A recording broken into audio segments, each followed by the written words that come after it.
din doon yung aking sitwasyon, kung paano humanap ng kalakasan sa mga panahon na down ka. Yun, sinamahan ko ng matinding panalangin. And thank God, nung time na parang nag-aalinlangan din ako magpunta sa interview na yun kasi medyo malayo Elbasan. Salamat sa Panginoon talaga, grabe. Parang walang katumbas yung, parang kulang ang pasasalamat sa ating pong may kapal. Kasi pagdating namin doon, worth it talaga. Though ako lang yung natanggap, masasabi mo na kalooban din ni Lord. Kasi napaka-smooth ng application. So, hindi yung Panginoon. Walang kuskus balungos. So, may mga kababayan tayo doon. Napakaraming kababayan natin doon. Siguro, sabi ng guard sa akin, Nizet daw, Nizet, Pilipini. Ako sabi, wow, sure! Sabi ko gano'n. So, sabi ko may purpose si Lord kung bakit ako dinala doon. Dalhin mo sila. Oh, amen. Praise God. In God's will talaga. Makapag-ano tayo ng gawain doon at makapag-share tayo ng ebanghelyo doon sa ating mga kababayan. Kasi may mga, alam ko, may ano sila na, hindi sila, nahirapan silang bumaba dito sa Tirana. So, nag-stay lang sila doon, gawa nga ng layo, yun. So, yun nga, about sa job ko, natanggap po tayo, so mag-start na ako sa Monday. We love you, Jesus. Thank you so much. Sa Kanya lang lahat ng papuri. Amen!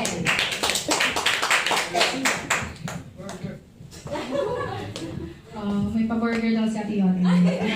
Maraming salamat kapatid ni Yoli. Tunay nga, napakabuti ng Diyos sa iyong buhay. So, tunay nga, araw-araw binabago tayo ng Panginoon. Amen! So, meron pa po bang hahabol? Isa pa po tayo kung sino po yung gusto. Anyone pa po? So kung wala na mga kapatid, tayo po ngayon ay dadako sa ating scripture reading na ibabahagi sa atin ng ating kapatid na Jaime. Amen.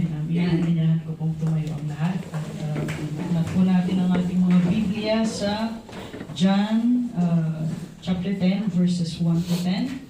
I tell you the truth, the man who does not enter the sheep pen by the gate, but climbs in by some other way, is a thief and a robber. The man who enters by the gate is the shepherd of his sheep. The watchman opens the gate for him, and the sheep listen to his voice. He calls his own sheep by name and leads them out. When he has brought out all his own, he goes on ahead of them, and his sheep follow him because they know his voice. But they will never follow a stranger. In fact, they will run away from him because they do not recognize the stranger's voice. Jesus used this figure of speech, but they did not understand what he was telling them.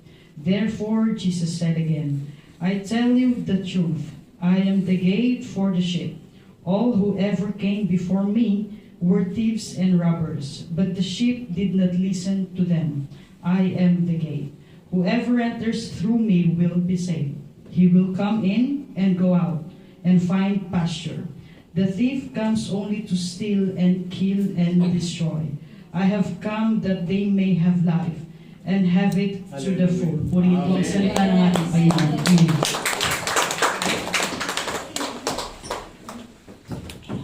Maaari po tayo upo.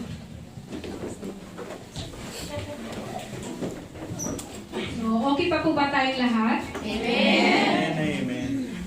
Ngayon naman po ay tayo ay dadako na sa ating praise and worship. Ihanda po natin ang ating mga puso't isipan dahil tayo po ay magpuri sa ating Panginoon. Amen. Everyone